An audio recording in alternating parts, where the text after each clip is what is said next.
In the top stories, Global Sustainable Islands Summit officially opens in St. Kitts and Nevis. Venezuela holds elections in disputed Essequibo region, and 5 killed in Chinese chemical plant explosion. Welcome to the ZIZ Midday newscast.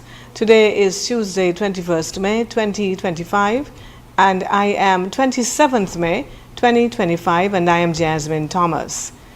Leaders from across the Caribbean are in St. Kitts for the Global Sustainable Islands Summit, a high-level event focused on climate action, innovation, and building resilient island state.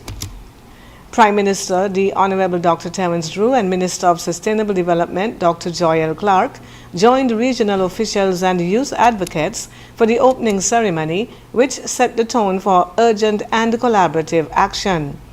Our Devon Cornelius is on the ground and brings us this report from the opening day. I'm Devon Cornelius reporting from the Global Sustainable Islands Summit, where leaders from across the Caribbean and the region have gathered in St. Kitts and Nevis to tackle some of the region's most pressing issues: climate change, sustainability, and resilience. The summit officially opened on Tuesday, bringing together policy makers, environmental experts, and youth advocates in a bold push toward transforming our islands into models of sustainable living. The event is being hosted in collaboration with the government of St. Kitts and Nevis and Island Innovation at the St. Kitts Marriott Resort. Minister of Sustainable Development and Climate Action, the Honorable Dr. Joyelle Clark, emphasized the country's commitment to the Sustainable Island State agenda. This is not just a policy goal, but a means of protecting lives, livelihoods, ecosystems, and future generations. Over the next 3 days, we are not simply here to digitize our experience, to stream and share and network. You can do that, but that's not the goal. We are here to concretize our discussions, to give weight, substance, and reality to bold ideas that will be exchanged. We are here to shape outcomes, to forge partnerships, and to lead this summit with transformative, actionable solutions for our islands and our people. Also taking the stage was CARICOM Youth Ambassador for St. Kitts and Nevis, Akwanje Robinson, who delivered a powerful message. He issued a clarion call to regional leaders, urging them to ensure that speeches made at platforms like these open doors for youth participation, innovation, and real impact. We gathered not merely to speak, but to be heard. We gathered to learn, and we gathered for change. The forum was fortunately positioned ahead of the Global Sustainable Island Summit, allowing our voices to funnel directly into this very moment. But the truth is that our concerns have long been echoed. Same words, different font. The call for inclusion has become a chant, loud, persistent, and far too often ignored. With high-level commitments and voices of youth leaders, the summit sets the stage for a collaborative future rooted in sustainability. The Global Sustainable Islands Summit runs from May 25th to 30th, 2025. Reporting from St. Kitts and Nevis, I'm Devon Cornelius, ZIZ News. Thanks, Devon.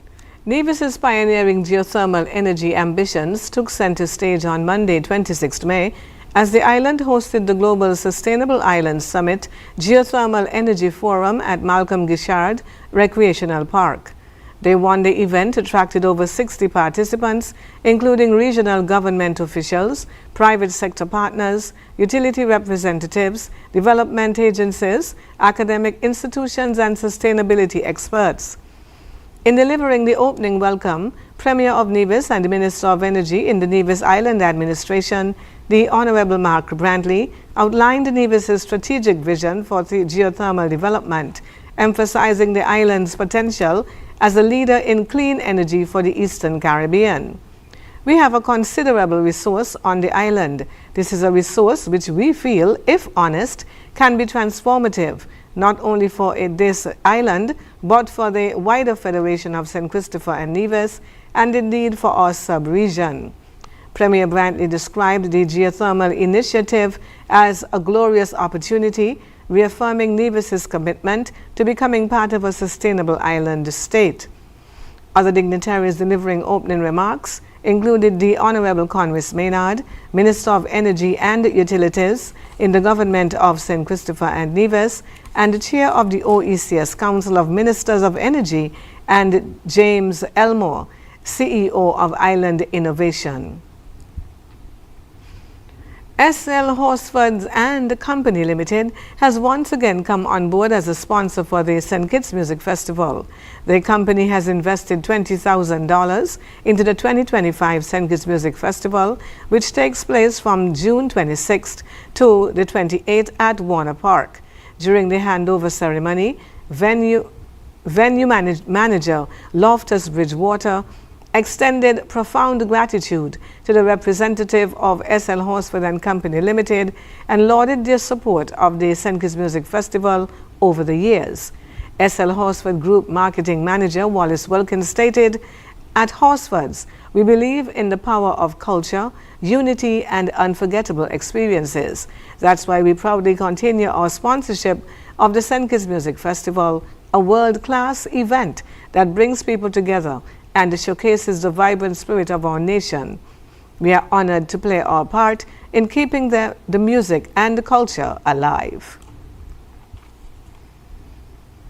On the regional scene, Venezuelans on Sunday voted to elect a governor and other lawmakers for Essequibo, an oil-rich region, internationally recognized as part of Guyana, but long claimed by Caracas. The vote marked the first time Venezuelans have elected officials for their territory, despite the absence of participation from Essequibo's 125,000 residents. The election, described by Guyanese President Irfan Ali as scandalous, false, propagandistic, and opportunistic, has sharply escalated an already tense border dispute, and the vote installed a new governor, 6 deputies to Venezuela's National Assembly, and 7 members to a regional legislative and assembly, all for a region over which Venezuela has no administrative control. On the international scene, at least 5 people have died and 6 more people are missing after a large explosion rocked a chemical plant in eastern China on Tuesday, according to local authorities. The blast spewed a towering plume of gray and orange smoke into the sky, damaged windows in nearby buildings, and prompted a rescue operation. The incident happened in the workshop of Shandong Yudao Chemical in the Shandong province, minutes before noon local time, state broadcaster CCTV reported. It did not give a reason for the explosion.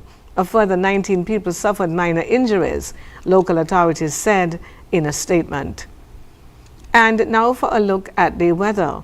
The present weather: cloudy skies with dust haze and showers in the vicinity. Winds are a gentle breeze of 9 miles per hour from the northeast. Seas are 12 to 18 meters or 4 to 6 feet. Small craft operators should exercise caution. The weather forecast for today predicts partly cloudy and hazy with a 40% or moderate chance of showers. Weather tonight: partly cloudy and hazy with a 40% or moderate chance of showers. Sunset today will be at about 20 before 7. Sunrise tomorrow will be at around 25 minutes before 6. And that brings us to the end of the ZIZ Midday newscast. Join us this evening for these stories and more in detail. Thank you for tuning in. I am Jasmine Thomas. Grace and peace be multiplied to you.